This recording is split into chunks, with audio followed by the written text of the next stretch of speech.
channel. I've got a really exciting video for you guys because I'm actually collaborating with Goosebumps Completionist.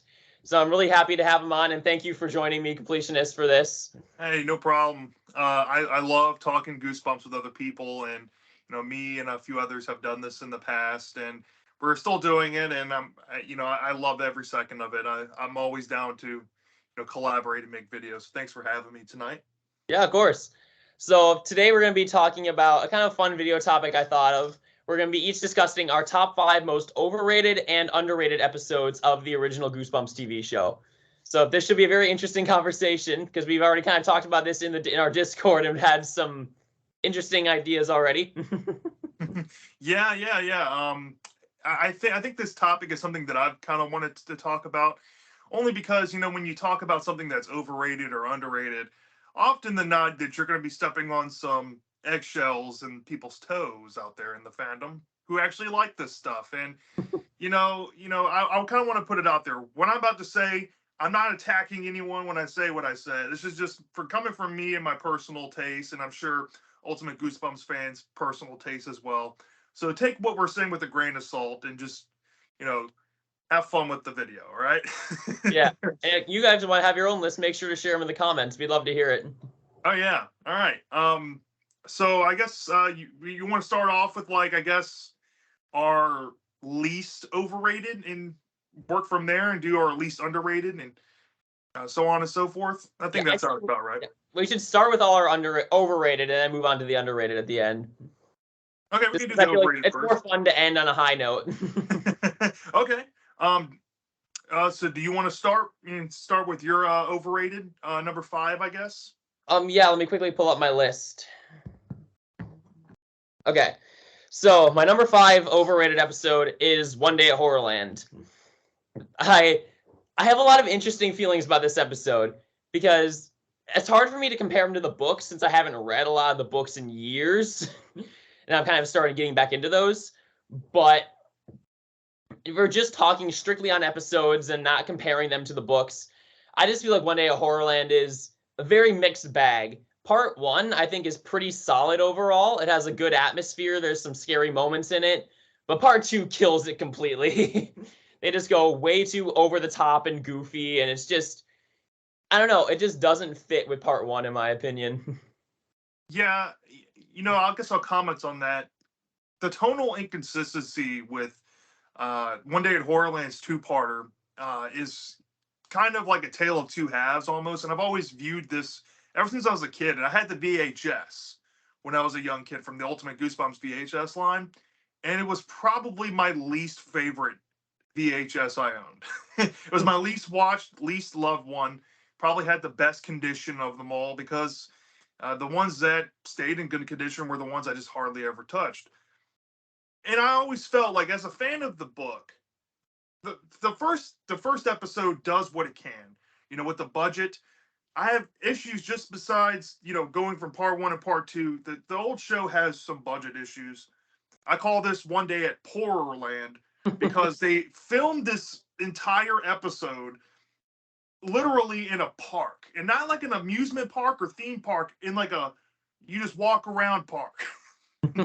And they set up tents and they worked with what they can do. I think the makeup looks fine on the horrors. I think some of the rides they chose to adapt was fine, but there's just an odd quirk about both of these episodes with like the CGI Welcome to Horrorland sign that looks goofy. You have a CGI background of a carnival that's not even there in the episode. And, at least tonally, part 1 fits with the book. Given, it couldn't do the whole park justice. That's to be expected. But part 2 is just a meta comedy. It doesn't explore what made the book the book. And it feels kind of like a tangent almost to the story that we got in part 1. And I know part 2 is probably one of the most hated episodes of the whole show, by like the general fans. There are a lot of people that want to say that the episodes are better than the book. And I really don't get those people, but yeah, One Day at Horrorland's on my list too, which I guess I'll go ahead and mention here, even though it's a lot higher, because I don't really have a particular order for mine. These are just ones I find overrated. Mhm. I have One Day at Horrorland on my list too. Yeah. So I'm right there with you. All right, so I guess let's go to number 4 here. Yeah. What's your number 4 overrated? My number 4, and I know this is going to step on a lot of toes, particularly with Michael Goosebumps fan, who loves this episode, Night of the Living Dummy 3. Oh, and Yeah, I think that's a hot take, it especially is. for the fandom. But I kind of want to hear why you think that. Yeah, Why do you well, think that? I don't know. I grew up with all the Dummy episodes since I was a kid, and Dummy 2 is very nostalgic for me because it's the first episode of the show I ever watched. So it's kind of what got me into it. And I don't know. I just feel like Dummy 3 just has, I don't know. It's weird because the two-parter nature of it, it gives more time to the story, but the first part drags on for so much because you just want to get to the slappy action, especially when they literally read the card and bring him to life in the beginning of the first part. And then you don't actually see him alive until the end of it. And all of like the mischief and pranks, kind of like the issue with the first Night Living Dummy 1's book, where the first half of the story is building up all these pranks and all these bad things happening around the house that they kind of allude to that it could be the dummies. And then at the end, it just wipes it out and reveals it was one of the siblings, or in this case, Zane, pulling all these pranks. And I think that just kind of killed that first part for me. I will say, though, part 2 is great. I like part 2 a lot, but.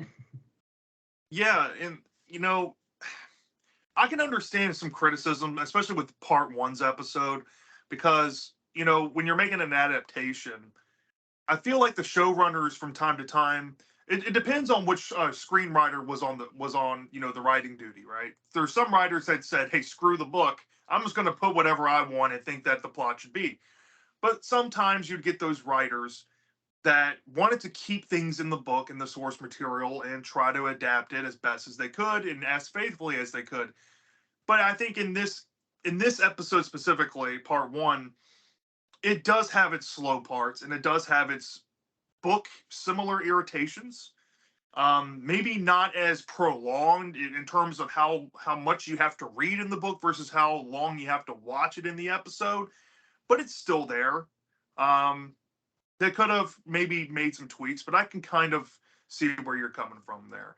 Um, so yeah, at least for part one. So it's not on my list, so I guess I'll share my fourth one. This one is here mostly by default because I really only have 4 that I find overrated in the show. But this one, I really don't feel that much animosity to. But I see a lot of people putting this in like the top 10 of the show, and I just don't agree with that personally. And it's The Scarecrow Walks at Midnight. I understand a lot of people think that this episode is creepy. You have a great Scarecrow design. I'm not gonna lie, some of the dream sequence with the grandparents Scarecrow is terrifying stuff. Mhm. I think the climax is handled a bit better than the book, and I do think that because this is a low budget show, they were able to do the setting a bit of justice. But I don't feel like it improved all that much on the book. I mean, there are some tweaks there, but it's mostly a shell of the book, just not with all this grand setting that the book has. And there's some caveats with that. You have a more focused story, but you don't have near as much as the emotional weight as the book gave. So it kind of feels like a hollowed out version, maybe with this, bit scarier scarecrows. But I mean, it doesn't scream an all time great episode to me. I never really thought that. So that's why it's kind of here. It's still a very good episode in my opinion. Like all these episodes, I don't think are bad at all. I just think that they're kind of overhyped. Overhyped. Yeah. Yeah. Because I mean, This I is would one. say Scarecrow Walks at Midnight's probably in my top 20. I mean, yeah, probably in the top half of the show for me as Mhm. well. But I don't have it that close to my top 10 Yeah, definitely. Okay, All right. so my So the number. third What? the third one now. Let's Yeah. talk about the third one. All right. So my number 3 is Attack of the Mutant, the two-parter. That's actually mine. I'm going to hold it up. So we have the same number 3 here, Attack of the Mutant. I can't wait to hear this. Yeah. I know the show has a reputation for being very cheesy and goofy, but this one just takes it and goes way too far with it. Like, I get that like a lot of comic books and stuff are very cheesy and silly, and it has very similar feels to like the '60s Batman show in a lot of the stuff. I mean, Adam West is literally in it, Yeah. but I just think they are a little too over the top and ridiculous to the point where it's just not at all scary, which is what Goosebumps should be for the most part. Like, I know there's a lot of comedy, but I feel like the main goal is to be scary, and there's just nothing scary about this episode. It's full of fake out jump scares. It has some of the worst acting, I think, of the whole show. Particularly, I think the parents are just I don't the parents are ridiculous in this. It's literally I know it's kind of the point, but it's like a live action cartoon pretty much.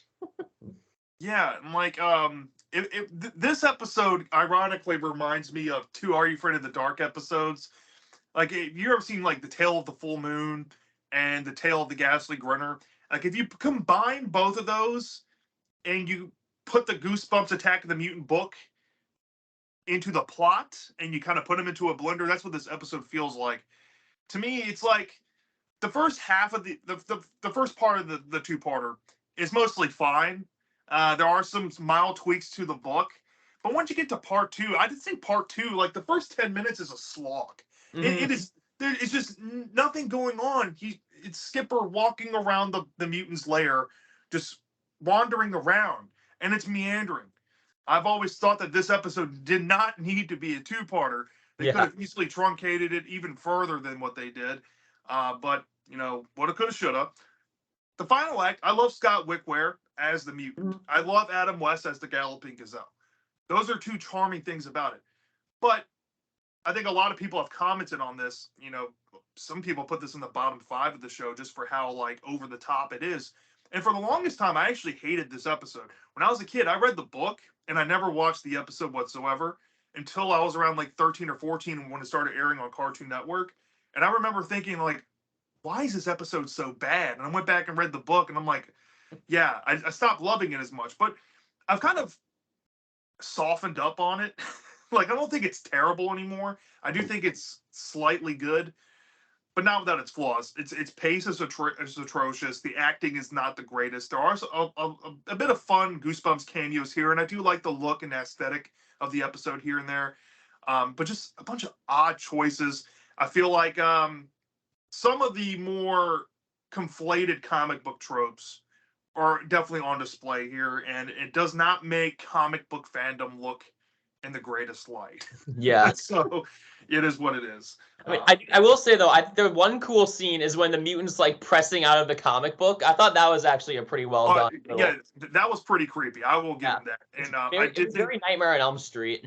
Yeah, I did like the comic book art that they made for the show. And they had the Galloping Gazelle comic. I did think that was kind of creepy in like a 90s way. But yeah, I'm right there with you. Mutants episode is not that great. A lot of people put it in the top 10. I just don't see that either. Yeah, me neither. All right. Number two. What's your number two most overrated? Mine is A Night in Terror Tower. I would put that as an honorable mention, but I kind of want to hear why you put it this high. Well, I mean, for one thing, I'm not that big of a history buff, and so like I just don't like a lot of stuff in medieval settings. So in some ways, that's more of a bias, but I just think there's this again, kind of like Attack of the Mutant. There's a lot of meandering in this two-parter, and I think from what I've heard of the book, I haven't read the book, but there's just so many chase scenes and stuff. It just kind of feels very repetitive and very just sluggish. And I feel like, while I will say the production value is really good, like my top two overrated, I will say I think the production value is great on both of them. But I just feel like overall, they took a lot of the stuff from the book directly, and I feel like some of that just didn't translate well to the screen. Yeah, I can see that. I think one thing I think the episodes did splendidly well is actually having a real climax. The book didn't have. I think the way the story wraps up in the episode, I think, is better, and that's kind of why I like the episode more than the book, ironically. But it keeps a lot of the sins, like you said, the repetitive chase scenes, the meandering going on.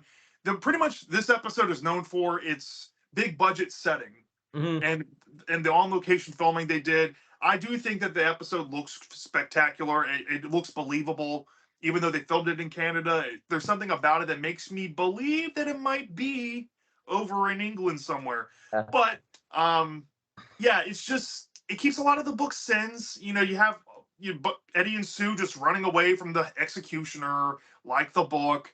There's no deviations in the plot, you know, that differs it from the book for the majority of it. So you're basically like getting a pretty much a faithful adaptation. When I was, you know, when I was younger, I didn't really care that much because Terror Tower, I think, was the second book I ever read, and then I had the VHS growing up, and I watched it a lot. But as I've gotten older, I kind of wish that they took more liberties in there and Mhm. changed up things. They just didn't do. So yeah, Terror Tower would be my honorable mention. Yeah. But my actual number two, most overrated, I think is on your underrated. We'll get into that in just a sec. But I have The Ghost Next Door.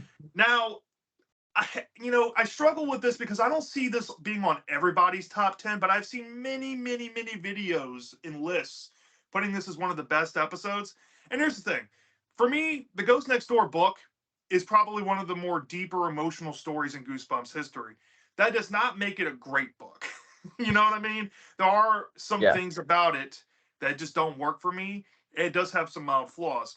Here in the episode, the rudimentary sense of the book is still there. You still have the general plot, but the one big change is that the Grim Reaper character, who sometimes called Dark Danny, Shadow Danny, whatever his name is, that was like briefly in the book, is full on display in this episode. And they try valiantly to make that character more of a villain in the story. But in my opinion, I feel like they just kind of drop the ball with him a little bit and make it even more problematic than the book was, because he's very easily defeatable. He's kind of laughably dumb in some of the choices he makes as a villain, even though the core story is still there. And the acting was pretty well done. I mean, I just think Dark Danny is really the sole reason why I tanked this episode. You know, it's not a terrible episode. I think it's a good episode. On the higher end of like a C tier, maybe a lower B tier, but not nowhere near a top 10 episode in my opinion. Yeah. And that's just how I think about this one. So yeah, and I'll get into more of that with mine, but I will say right now, a lot of my ties to The Ghost Next Door is just straight up nostalgia because it was the very first Goosebumps book I ever read, and it's the one that kind of got me into the series, and it's kind of made me into the person I am today. So yeah, Ghost Next Door. I'm not going to discredit the book. The book is definitely one of like Goosebumps' more deeper tales, and it brings some merit to the Goosebumps books. yeah, In a lot of ways. So I it can was understand that. yeah, it was cool how they incorporated it into the movie as well.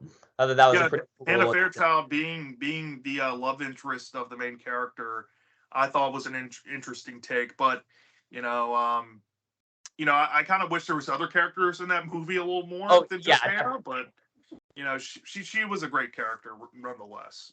Mm-hmm. All right, so I guess we have our number one overrated. I saved this one for last, but I want to hear your number one first. Okay. I don't know if this will step on your toes or not, since I remember seeing your review for this and you had a pretty solid review over it. But my number one is Welcome to Camp Nightmare. Yeah, Welcome to Camp Nightmare has always been kind of divisive in the fandom. I've seen many people. It's kind of an unpopular opinion at this point because this is one of those books and episodes that are really popular. But I've seen a decent amount of people say that it has one of the worst endings in Goosebumps history, and they think it completely ruins the story either way you go. And I can kind of understand where people are coming from. It depends on how much you weigh that stuff, I guess. Yeah. But I kind of want to hear why you think it's overrated. Like what are the exact reasons? Well, as I said with Terror Tower, I think the production value was really good in this episode. There's a lot of great cinematography, and I like the setting of Camp Night Moon. I think that all is really well done. I just think, again, it's a very kind of boring episode, in my opinion. I'm just not a big fan of like the backwoods camp kind of settings for a story. And it's just not really scary, in my opinion. I just feel it's kind of lacking from like your typical monster or villain or things like that a lot of Goosebumps has, and the reason why people love Goosebumps. And they have Saber, but he's just not a big enough presence to really be considered a threat. in my opinion. But Yeah. You know, the episode spends a lot more focus on like the mystery of it all. You know, you have the main character Billy. You know, he's like he's it with his bunkmates. One by one, his bunkmates disappear. Nobody's giving him any answers. He has to kind of step up to the plate and be the hero. That's why it's like a fan favorite Goosebumps book. People love Billy's character. People think he's one of the most heroic characters in the series. And they like the what is it, Uncle Al, whatever his name is, that yeah. the camp counselor. They think he's weird and creepy. It's kind of unorthodox, especially in the final act, dealing with like the bow gun. Mhm. I'm actually shocked they kept that in the show. Period. So Yeah. yeah. But you know, I love the episode. You know, I actually like the episode more than the book. I think in the book there's just so much going on. I think the episode cuts out one major scene that I feel was one too many in the book, so I kind of prefer it for that. Mhm. Still has the same ending though. Yeah. The ending is still there. That's one of my bigger negatives with it. But yeah, I don't hate it.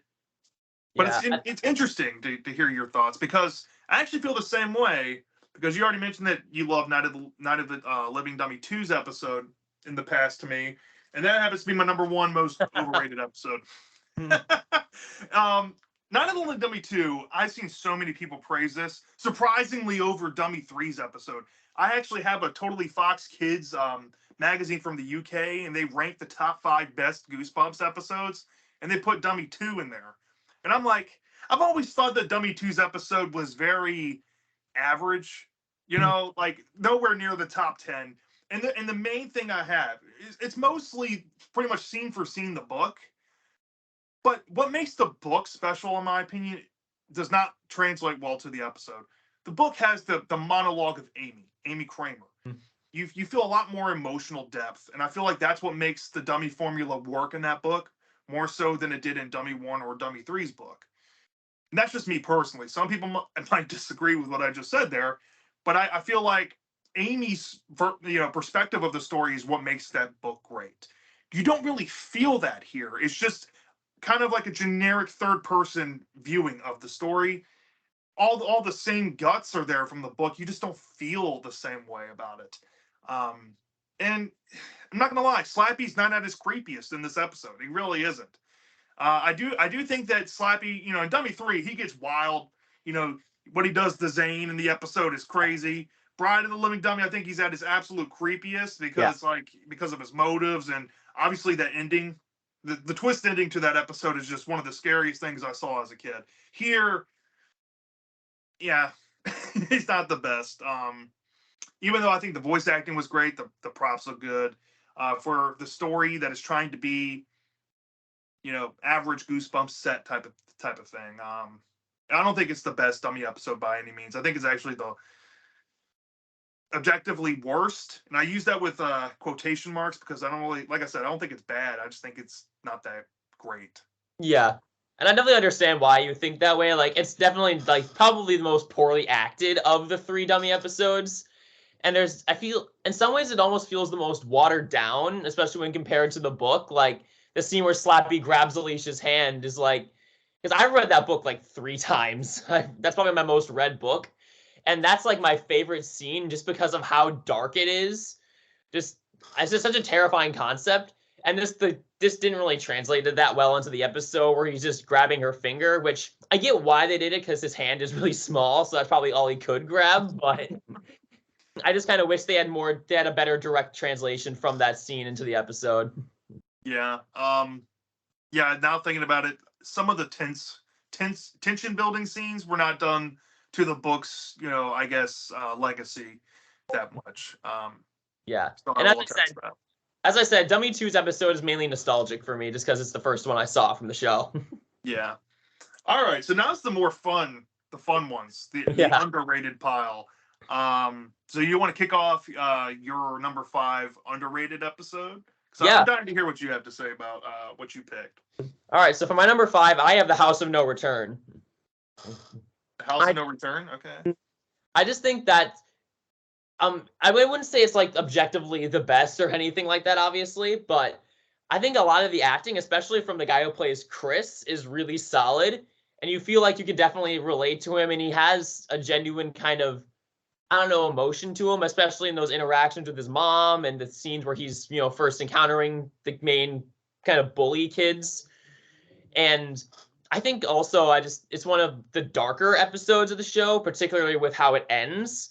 And I think just a lot of the production design, especially in the house itself, like what it looks like inside and the look of the ghosts at the end, all of that stuff looks really cool in my opinion. And I don't know, I just think it's just kind of a fun kind of episode that nobody really talks about. Yeah, and to give that short story credit, um, I think that the short story in the Tales to Give You Goosebumps is probably one of the more average stories, but the episode counterpart I think did a better, interesting angle with it because it told two perspectives. Unlike the short story, you have the trio of kids trying to initiate Chris Wakely, and you have Chris Wakely's perspective in this version.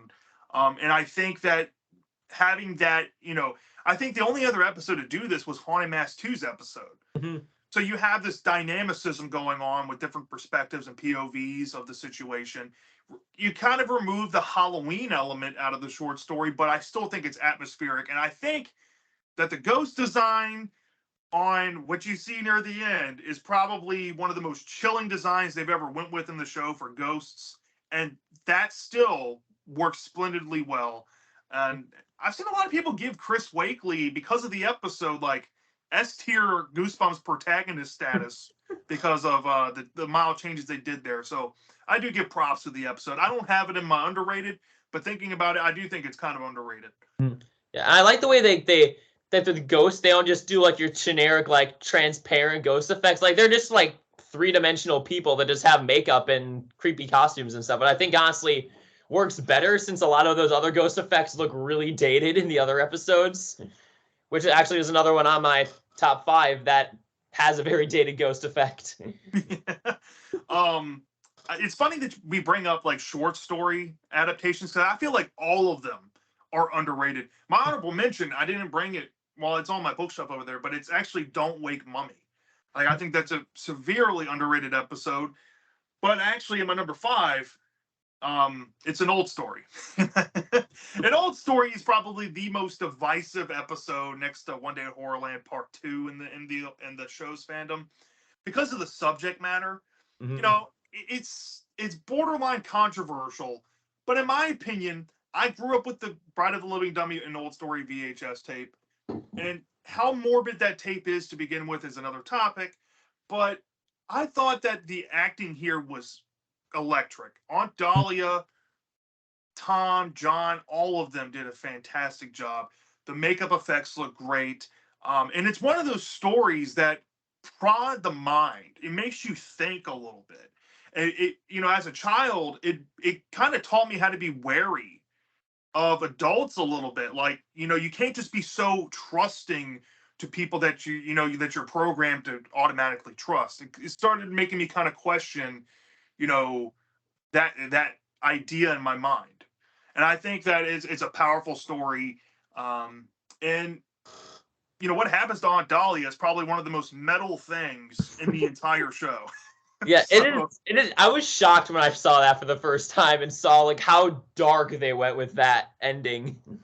I mean, they did not pull back the curtain. They legit, kind of spoiler warning, they legit weren't afraid to kill somebody in this episode. Yeah. So I mean, like, some episodes did that. Like, as much as I hate One Day at Horrorland Part 2, they weren't afraid to at least imply that a family was murdered inside that game show building.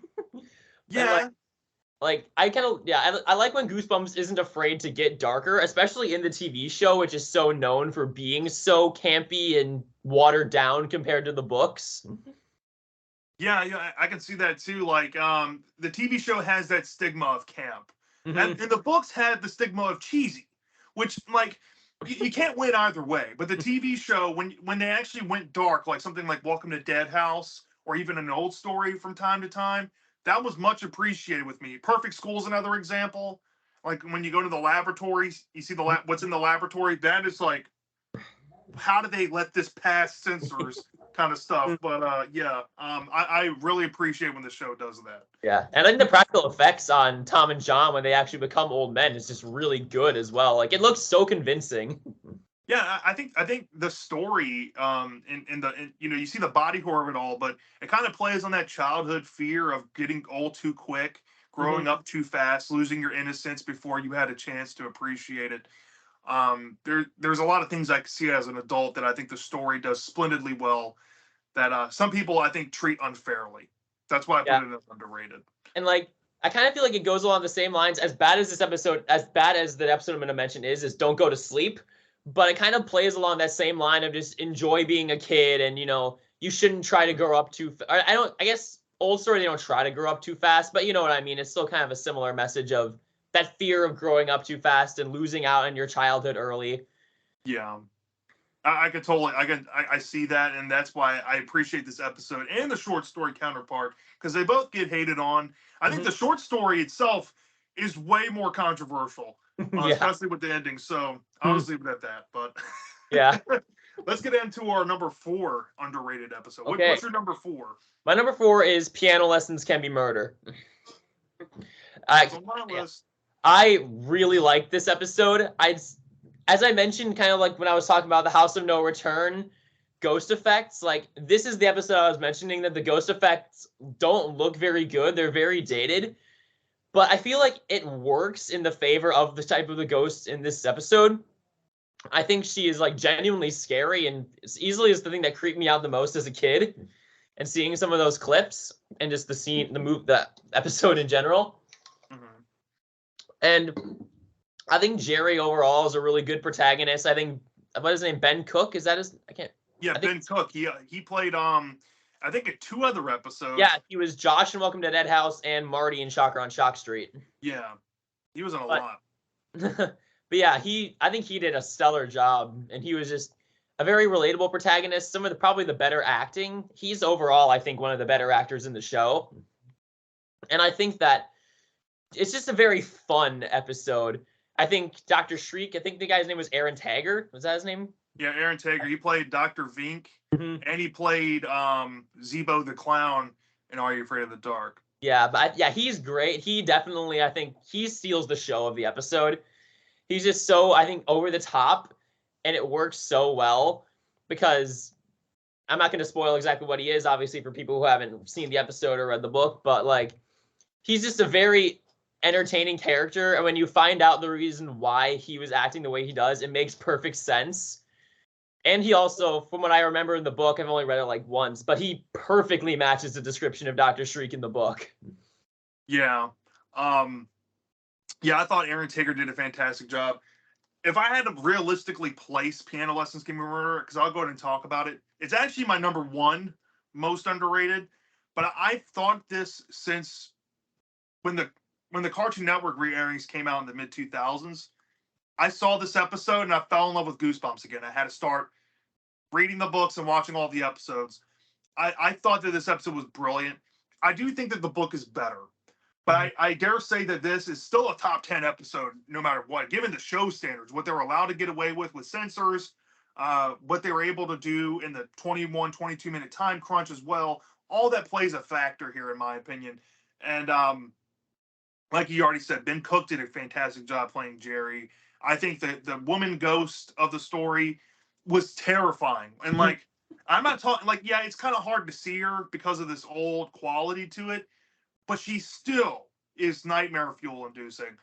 Aaron Taggart plays Dr. Shriek. He's a great, fantastic character. The main villain of the story, fantastic actor. I like the twists that they offered in the episode compared to the book. I think the book's a whole lot darker. They did not get away with all of it, but the implications are still there because this is another one of those controversial stories out there. Because when you look at the subject matter and kind of peel it back, you're essentially talking about killing children. And I'll just leave it there. It kind of prods at the taboo, but like I said, when the show can get away with darker implications and like actually lean into them a little bit and provide some, evidence that some of this stuff has happened, I can appreciate it. And Piano Lessons Can Be Murder, without a doubt, I think is a top 10 episode for me. I think all the episodes I picked are actually top 10 contenders for me. So, I agree. That's my number 4. I would say my one criticism on the episode is the ending, like the very end. I just think it's, it takes something that was such a dark ending of the book and just makes it so silly and cheesy. Yeah, I think they did that to kind of counterbalance the tone, because I feel like if they went too dark with it and just kind of cliffhanged after the climax is done, that might have scared children or scarred them. Yeah, I mean, most likely the episode would have been banned, I feel like. Oh, I feel like it too. I feel like if they just kind of like ended right when the climax ended, it probably would have maybe aired 3-4 times and then would have been pulled from syndication or something. Okay. All right. What's your number 3 underrated episode? My number 3 is actually Calling All Creeps. I really enjoyed that episode. There are faults with it, and I will say my problems with it, mainly in the designs of the creeps, because I know the show had a lot of creative liberties with their monsters, but the creeps were one of those things that just, I think, took a little too much creative liberty when you compare them to their book counterparts. And I just don't really like how they look, especially because the costumes look very cheap. But overall, I think the episode is just very enjoyable. I like the kid playing Ricky.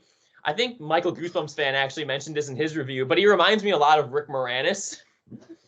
A little bit, yeah. I don't know. I just think even if the acting isn't necessarily great, he has a very sympathetic kind of story to him. And as someone who was bullied myself a lot throughout like elementary through high school, I can relate to that kind of pain and the kind of stuff that happens to him. And yeah, I just think that way he's a very sympathetic protagonist. And that's obviously the twist ending. I think it's done better in the book, but I still like the way they do it. And it's kind of one of those kind of darker and more shocking endings from the franchise. Yeah, I've always had a big soft spot with Calling All Creeps, because like I was bullied in elementary school myself. It was one of my favorite books I found in my middle school years. I didn't read that book as a younger kid, but I found that a little bit later, and I've always had a major love for that story. The book versus the episode, I have yet to revisit it on my channel yet, so I had to kind of refresh my memory a little bit on it. I think Ricky and Iris. I think Iris, was that her name? Yeah. Ricky's best friend. I think she was given a more predominant role and a less, egregious role than the book in the episode. I think she had a little more limelight, and I do like some things that she gets involved with. Like you said, the creeps, the yellow look. I'm not a fan of it. I hate the transitions of them transforming into the creeps too. Like, I'm not gonna lie, y'all. There are some terrible transformation scenes in Goosebumps TV show and some straight to TV movies in the mid 90s. I ain't gonna front, but oh my lord, the transformation scenes in this episode look awful, and like I'm talking like they'll have like a fade in and fade out transformation, and it just it has not aged the best. Especially like the warping of the faces when they like in that mid stage, and like it looks like Animorphs, like that. Yeah, it looks a little like Animorphs transformations, but in even though not that great. It's much more egregious than the Animorphs transformations are, but and from memory, I think there are some things that I love about the episode more than the book, but I think the book is definitely what I remember most, because I think the way the emotions hit in the book's a little bit different. I've always thought like Ricky was a product of his environment, and it's kind of like a commentary on like bullying and what that could do to somebody and how that shapes people and their formative years. I've always kind of looked at it like the birth of like an SK serial killer, you know what I mean? Yeah. Kind of thing, and I just find it fascinating. It's like a fascinating character study in Goosebumps that you hardly ever get. I have a soft spot for the story both ways, because I think it delivers the same message. The episode's is slightly a little bit tweaked with the emotions because of the runtime of it. Mm-hmm. They have to truncate some parts of it, but yeah, it's still a solid adaptation. Yeah, I think when you mentioned about Ricky's kind of like SK in training kind of idea is just like further accentuated by the ending. Yeah, Like, yeah. it That, happens. that decision he makes, I swear, that's some of the best sequel bait in Goosebumps history. And how Stein never made a sequel to that is egregious. Mhm. Yeah. I'll just leave it there. I I will say, love that ending. My yeah. favorite twist in Goosebumps history. The creeps design in the movies I really like, though. I think they look really good in the movies. Yeah, the movies. Yeah, they did a fantastic job on the prosthetics on the creeps there, and I love the color, and I dig like how they can like wear like regular clothes and look still creepy, in the typical Goosebumps fashion. Yeah. So, all right, good choice. My number three is a hot take. I feel for the majority of the fandom. So many people hate on these episodes, and it drives me nuts. I love these to death. Trilogy, parts 1 through 3. Dan Angel and Billy Brown wrote these episodes, not R.L. Stein. It's one of the very few in Goosebumps history that are confirmed that have no connection to R.L. Stein. People hate these because they're 3 episodes. They take up space in a season that could have been book adaptations with budget. People don't like that, the direction they took with Trilogy is a little more of the campy and cheese route like the show's known for. But that's why I love it. This is one of those campy, cheesy experiences done right in the show. Squeal of Fortune was a Strike 3, You're Doomed, and Escape from Carlsville. Yeah. What a trilogy.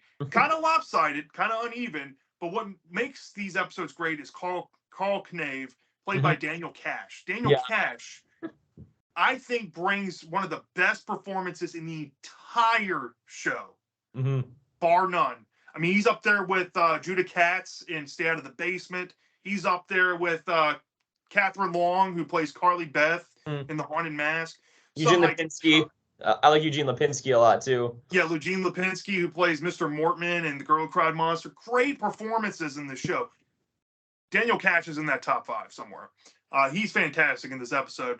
I think he's a very fun, threatening, conniving villain that I would kill to see a book adaptation for. And honestly, I think that for what Dan Angel and Billy Brown knew as screenwriters, they kind of viewed Goosebumps like, you have these characters are kind of more one note in nature. You throw into a situation that kind of matches their personality. They get into some larger than life shenanigans. They have to learn some moral lesson, overcome obstacles with these villains, and then get themselves out of harm's way. That's the typical Goosebumps formula, and I think each episode kind of delivers that, just in the Goosebumps campy TV show way. If that's why you don't like it, I can understand why. If you don't like campy, you're not going to like this inherently. But I think this is fantastic. It has some mild flaws to it, but more cosmetic things, in my opinion. I think the way the story kind of wraps up in the end, in the part 3, is also kind of weird, but I still kind of like it for being weird. So that's where I'm at for that. Yeah. I have an interesting relationship with Trilogy. It's not one of my favorite episodes of all time, but I appreciate them trying something different and kind of branching out and doing something that's not, based on a book. I thought that was a really kind of bold decision to go with. And I think overall they handled it pretty well. I do think the quality kind of declines with each episode, but I do really like how each episode kind of has a different thematic kind of atmosphere to it. Like the first one is more like Squeal of Fortune is strictly more horror based. Strike 3, You're Doomed is kind of more kind of silly, fun. And then part 3, Escape from Carlsville, is more of an action oriented kind of story to it, which I think just kind of has a fun little balance as you progress through. Yeah, and I've always viewed this as like, if R.L. Stein won't make a Goosebumps book like Beetlejuice, the Goosebumps TV show made it at least. Because Goosebumps, it feels like, has an answer to all these iconic, pop culture phenomenons. Beetlejuice seems to be one that should be in Goosebumps, and we kind of have it with Trilogy. And I dig the diorama aspect to it. Something about that is creepy to me. And Carl, he's just a villain I think about. When I think about Goosebumps, he's one of the first things I always think about for some reason. I don't know. Maybe it might be a personal thing. Some people might hate me for it, but I love Trilogy. It would be my top 10 of the entire show. And random side note, with like the DVD for Trilogy always cracks me up because that first release of it with the Monster Blood 3 cover has the How I Got My Shrunken Head images on the back. Yeah, they had an error version. I got the fixed version here. I have pretty much all releases of Trilogy that they made, but this one has the correct back to it. But they used Monster Blood 1's cover art for some reason. Yeah, it doesn't really make sense as to why. But yeah, like especially like as a graphic designer, that hurts seeing that rough kind of. Because like I feel because a lot of kids probably saw that and thought, oh, this has something to do with How I Got My Shrunken Head in some way, and then they probably watched it and were immensely disappointed. Well, you got shrunken, all right, but I guess they got the wrong memo. All right. So what's your number 2 underrated episode? My number 2 is How to Kill a Monster. That's a cult favorite book and episode. I've heard a lot of people praise that one. Yeah, it's just one of those episodes that has a constant pace. It never slows down. Like they get to the grandparents' house, and then like 5 minutes into it, they're already discovering the monster, and it's just constant nonstop. Finding a way to kill the monster. It comes back. They have to find a different way to do it, and it just has this breakneck pace that's very enjoyable to watch. It never gets boring, and I think the swamp monster design looks really cool in this episode. And I think it improves on how it was described in the book. Because the book, it just seems very lazily designed. It's a very just like mix of a bunch of different random animals. Versus the episode, which does kind of look like a fusion of animals, but I think it works better. And as a kid especially, like I love dinosaurs as a kid. So the fact that this monster looks like a dinosaur always kind of drew me into it. And wasn't there a change and from the book to the episode in what they were making to kill the monster? If I'm not mistaken. In the book, I think it was like pie or something like that. In the episodes, it was gumbo. Oh yeah, okay, that's what it is. But I love the gumbo in the episode. I think that part's hilarious. Yeah, and I think I like the performance of the grandparents a lot in the episode. I think they were really good. Kind of like you caring for their kids, but still have a sinister edge to them in some ways, especially the grandpa. I think I always thought that the grandparents were a kick because in either version, they're like, all right, we're going to leave now. And they leave a note and says, all right, stay out of the room, whatever. And they pretty much leave them alone with the monster unsupervised. And I'm like, okay, this is not going to end well for these kids. And like, let's be honest here, no offense to like elderly people or anything, but that's totally something like someone like that would do at some point in their lifetime. Just be neglectful grandparents. Yeah. I always thought that the story has a nice breakneck pace. I think that you're onto that. I think it's one of the better paced episodes. Has some of the more memorable acting in the show. Like the kid who plays the stepbrother, he was hilarious. And he was in like a few other things I've seen, like in kind of like Canadian wise. He's been in a lot of things. He was great in this episode. I mean, he was the comedic relief. One of the better kid actors in the show, I would say. I thought the monster design, while it's not book accurate, I thought it was kind of creepy. I do think that where it kind of loses me is it goes a little too far into the comedy and camp in the climax a little bit for me. But it's textbook Goosebumps at the heart of it, and I think How to Kill a Monster either way is like a bleeding heartbeat of the franchise. So, I wouldn't say it's underrated, but I haven't seen it in a while, so I might change my mind on it. But I guess I'll share mine. This is one that basically is an in-name only adaptation. Like, this is absolutely nothing like its book counterpart at all, minus the names of the characters. And there's actually 3 versions of the story, believe it or not. It's the Haunted House Game. The Haunted House Game. Talk about another breakneck pace episode. This episode is nonstop from start to finish. And what I love about it is most of the time in Goosebumps, they try to set up like character exposition or they try to set up some petty relationship going on. But in this episode, you just literally have these two kids stumbling randomly upon this little girl crying, and it kicks off the whole story. Like there's no exposition to it. They just get thrown into it all. And it literally feels like a board game come to life. but not in like the traditional Jumanji type of way, because a lot of people like to kind of bash this episode. Oh, it's it's Goosebumps trying to be a cheap version of Jumanji. Not really. I mean, I think what they were able to do here, like parts of this game, where they're able to do was great. Like the dead body, the dead corpse stuff was good. The old ladies creeped me out, and they're still creepy. I don't care what people say. There's the fisherman with the bony hands laughing. All great stuff. I think I forget her name. The girl who plays Nadine. I want to say her name is Laura Vandervoort. She was pretty good in this episode. She went on to play Sheena Deep in Deep Trouble. She was pretty good. Benjamin Plenner, he played in Welcome to Camp Nightmare as one of the camp lackeys.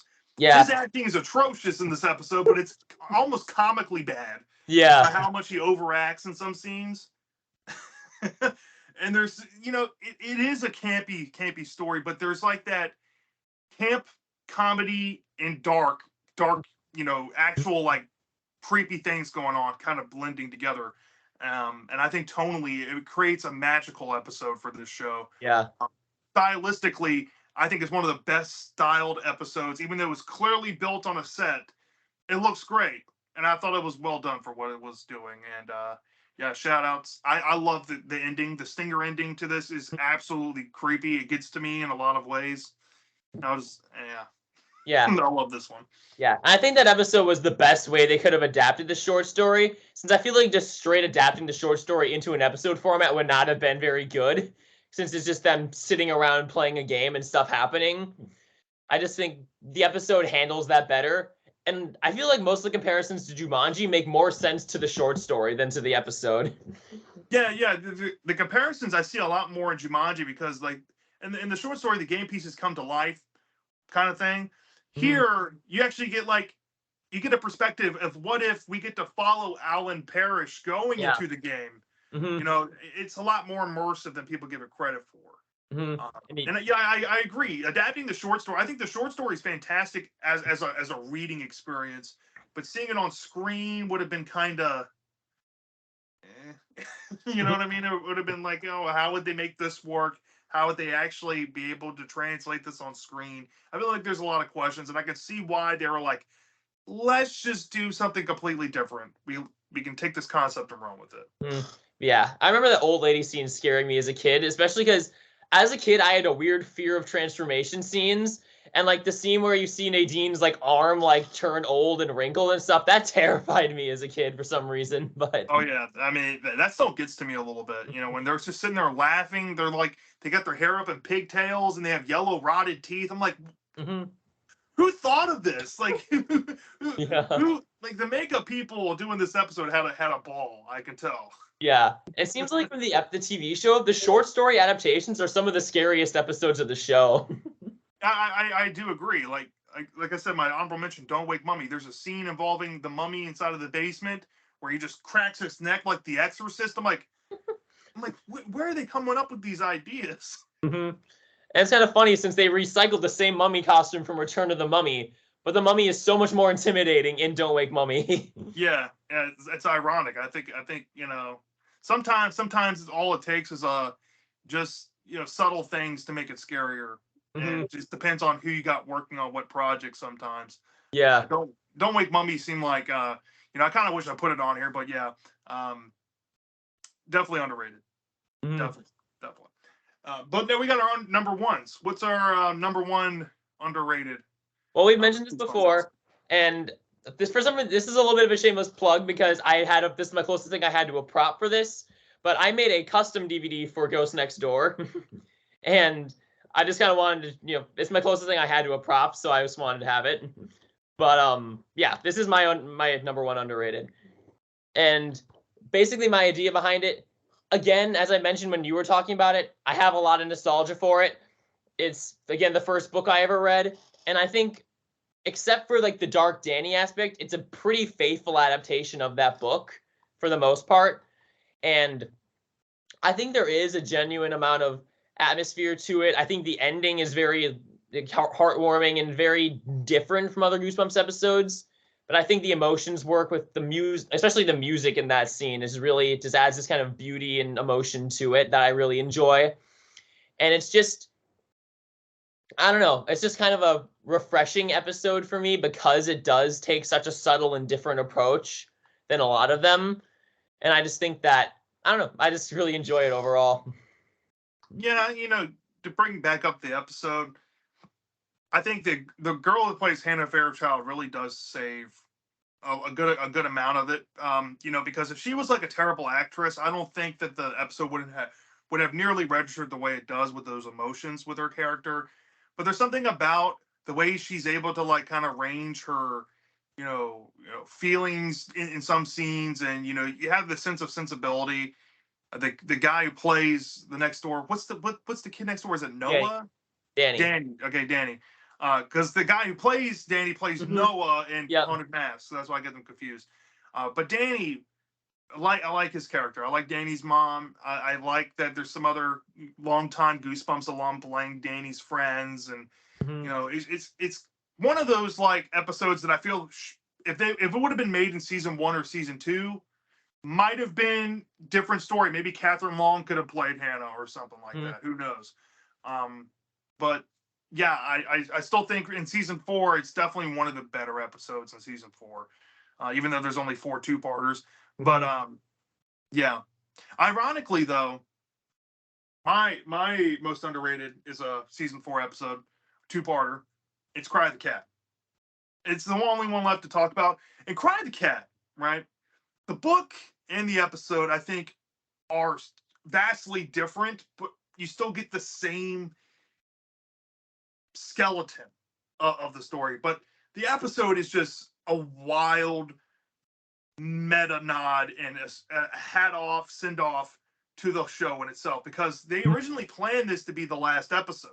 Kind of like how they originally planned Cry the Cat to be the last original 62 book, but it ended up becoming this first Series 2000 book. This one aired out of order, and Deep Trouble ended up being the series finale. So, but they filmed this, I think, last, in the mindset that this is going to be the final. So there's a lot of Goosebumps TV show Easter eggs in this episode. There's a lot of meta nods to Goosebumps. The changes they made with Allison and Ryan from Cry the Cat, I think, are really over the top, but in the good way. Like, they, instead of doing a school play, they make them Hollywood film stars. And they're on a film set, and they have like these over the top people working on this movie, like an over the top director. You have Allison having an agent, and she's like mean to her agent because she's like, why am I filming this piece of crap movie? And she ends up somehow still coming across Rip the Cat, in a nearby neighborhood, and story kicks off. It goes wild. There's a lot of liberties taken because they can't really do everything the book did. And to be fair, the book was wild itself too. But the final act to this episode, my lord, is nightmare fuel. Okay, when we're talking body horror and Goosebumps, there are some episodes I think that do a fantastic job. But holy moly, the prosthetic effects of one of the characters in the final act of this episode has to be the scariest thing they ever produced in the show. Period. When I watched this episode for the first time as an adult, and I could tell you I had nightmares almost immediately after watching this, and that should tell you why I think this episode is the most underrated, or one of the most underrated. I actually think it's Piano Lessons Can Be Murder above this one, but this is still up there. Great episode. Yeah, I haven't seen that episode in a long time. I'll definitely have to check it out again. But it's kind of unfortunate when you hear that was supposed to be the season finale, and then we got Deep Trouble, which is arguably one of the lowest points of the show. Yeah, it's probably one of the worst episodes I think I've ever seen in any kids horror show. And then Cry the Cat supposed to be the send-off and the love letter from the producers for making the show. And it airs and out of order right before. Yeah. Oh man. Yeah, like, I think what makes me really appreciate it more is if you ever have the time, you should read the Goosebumps TV show companion written by Jose Prendes. Jose interviewed, I think, Ron Oliver, who I think wrote and directed Cry the Cat's episode, and he said that it was supposed to be a love letter send off to the show, and he had probably the most fun making that. And I can see that. I think it's one of the most fun episodes of the. Yeah. Like, the whole What do I run. remember? One of my favorite elements of Cry the Cat episode is the director of the movie. He is so funny. Just how like he acts so kind to the kids normally. You're amazing. You're wonderful. After she's, I'm never working with kids again. And there's some like there's some scenes in this episode, like there's an Exorcist homage in the beginning of it that you're like, what's going on? And then like it's like a Goosebumps homaging, type of thing. And then I think one of the scariest scenes, if it's not the climax dealing with that prosthetic effect, is when you have Allison inside of the hospital and she thinks she hears something by the window. And what you see when you first see what you're going to expect from the titular villain, that scene was very well done and being tension building and just outright eerie. It was like movie quality almost. And it's kind of hard to get that in Goosebumps, movie quality stuff. It's like Welcome to Dead House, maybe the Haunted Mask episodes. Werewolf of Fever Swamp is probably the most well-made episode of the whole show. This is definitely one of the most well-made episodes from like the final 2 seasons. Yeah. I'm curious also, what are your thoughts on the look of Rip the Cat since Demon Rip versus Ghost Rip from the book. Okay, Ghost Rip, he can do the cat tornado. He is creepy. He has a lot of creepy things in the book. Don't get me wrong, the whole lunchbox scene with the head. Great stuff. Demon Rip in the episode, though, he has freaking wings. He's like almost hairless because of all this mutations and experiments been done on him and how many times he's died. If you don't know the stipulation, I don't want to spoil the stipulation behind him. But my lord, he does look creepy. And some people want to kind of hate on this episode because they think Demon Rip looks like a naked mole rat or like a hairless dog. He doesn't look like a cat. To be fair, it was an animatronic they made. Mm-hmm. And instead of making some generic little black cat, they went with something like completely warped. Yeah. So, he almost looks like a fusion between like a cat, a rat, and a gargoyle. Yeah, that's exactly. It's like I always thought that he was like a cat, rat, gargoyle or something like that. And because it's later Goosebumps, the graveyard scene is so over the top. When they're like they have the film crew there and they find the grave, and then all of a sudden there's a crazy huge explosion, and you see Demon Rip just laughing like, how does a cat laugh? Like, what's this stuff coming from? Yeah, it's wild. Like I said, some parts of the book I think are a little more wilder, especially in the climax. But I do think that the climax is still fun in the episode. I think a lot of people get hung up on the ending of it, which is kind of fair because it goes for a huge meta swing, and I don't think it completely connects personally. Yeah. But I have a blast with this one. Yeah. Another thing, Corey Sevier is better in this episode than he was in Terror Tower as well. I think Ryan. I mean, obviously he's older in this episode, so he probably had more acting experience at the time, kind of similar with how Ben Cook was in Shocker on Shock Street. But like, I don't know. I think he just seems more charismatic than he did in Night in Terror Tower. Yeah, and I also think that the girl who played Allison, she also played Iris in Calling All Creeps. I actually like her acting more here too. And if I'm being honest, I think I like Allison's character in the episode more than I like Allison's character in the book. So there's a lot of give and takes with it. I also think that the actress who played Allison had like a brief cameo in The Haunted Mask as the girl in the witch costume when Carly Beth is like running out of the house panicking. Oh yeah, I think that is true. Now that I'm thinking about it, yeah. Because I've seen that episode like 100 times in my life, and I always remember that girl in that scene. I'm like, I forget where she's like, where I've seen her before, and then I'm like, oh, maybe she's just Goosebumps alone. And I think I realized that the last time I watched it this past Halloween. So yeah, there's a lot of like interesting, like fun behind the scenes stuff in the Goosebumps show, and like you can like tell in a lot of episodes like all the different nods to Goosebumps, like in Let's Get Invisible with Max's hat that has the Goosebumps logo on or the G on it, or in Click he has like Goosebumps books on his shelf and things like that. Like there's just a lot of there's a Goosebumps banner on the bus, and then Werewolf of Fever Swamp, Grady has a Haunted Mask skateboard. Like I just love that like the creators were so loving to the franchise that they wanted to include all these little Easter eggs and stuff for the fans. I think the best episode for that is A Shocker on Shock Street Hmm. because of all the reused props that they Yeah, had before, and then they would use later on, like the fish from Deep Trouble was actually first used in A Shocker on Shock Street, yeah. which I Or find like how funny. they kind of how they redesigned like the creep mask to become the Toadinator.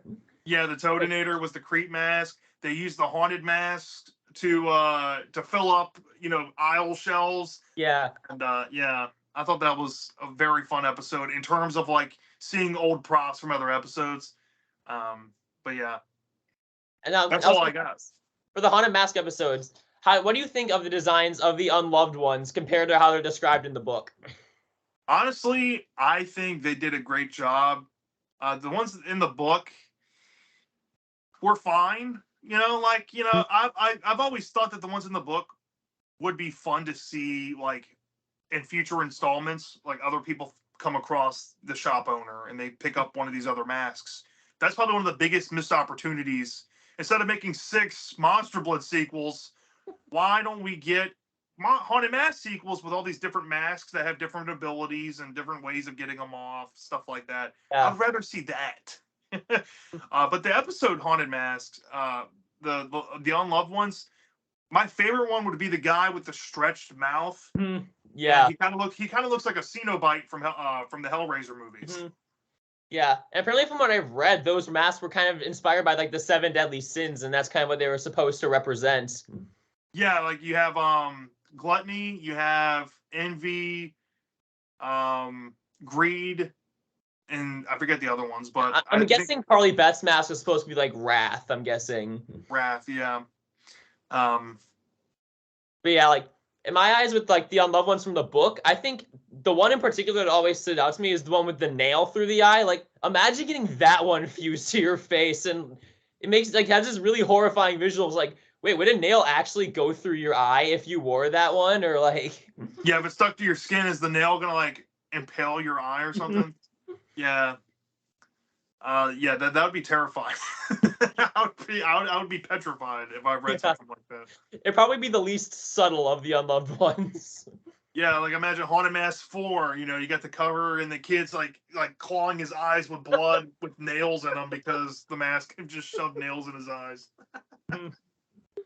Yeah, and like I don't know, I have an interesting relationship with the TV show design for the actual haunted mask.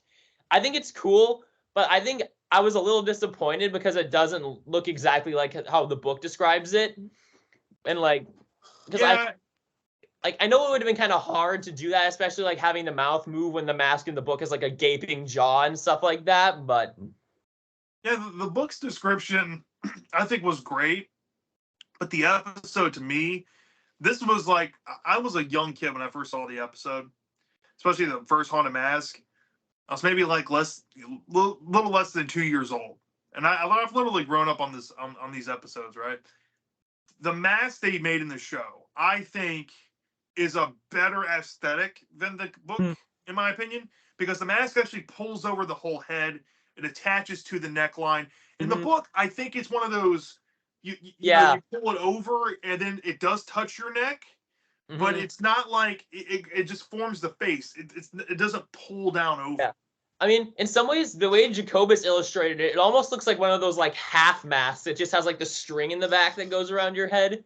Yeah, I think that's what it was. I think that's how it's implied to be because you put it on there because I think the new TV show tried to imply this with the mask, like, hey, you just put it on and then you slide the thing back. That's how it was in the book. Hmm. I think that's how they described it in almost every single one. Even in Haunted Mask 2 with Steve's mask, he still had to put it on the same way. And So, honestly, I feel like I'm in the rare minority of this, but I actually prefer Brandon Dorman's design for the haunted mask over Jacobus's. I think that I don't know. I think No offense to the Jacobus design because I love that design, but in my opinion, Dorman's design is honestly a little scarier. In my opinion, I think the Jacobus one looks great, but it's like a little too silly. In my opinion, I don't know. It's just kind of a weird kind of. if we're talking Carly Best mask, Mhm.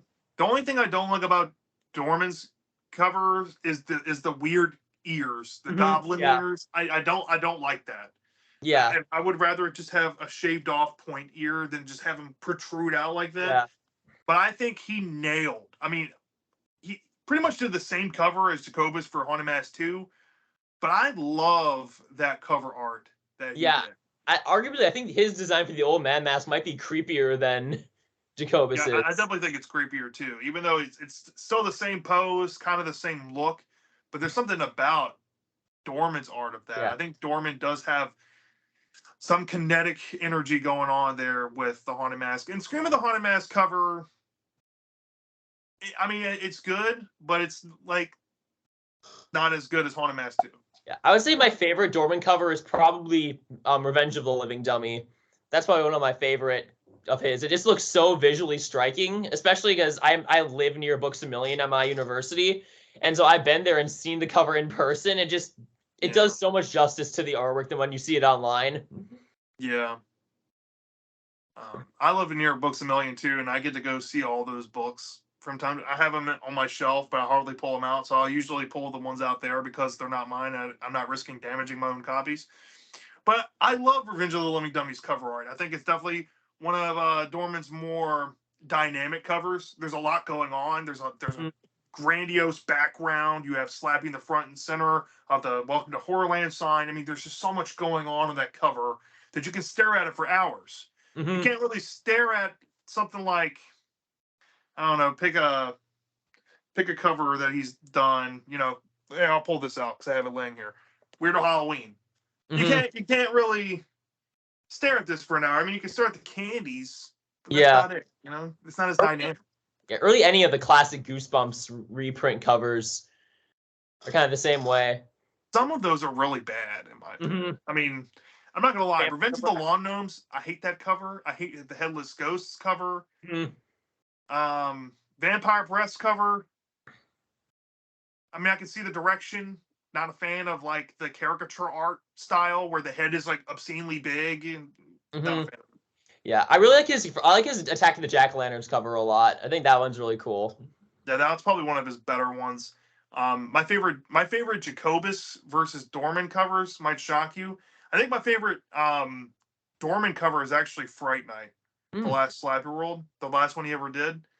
I love that with the balloons, so colorful. The font looks great. The monster design, something about the shadow looks great on it.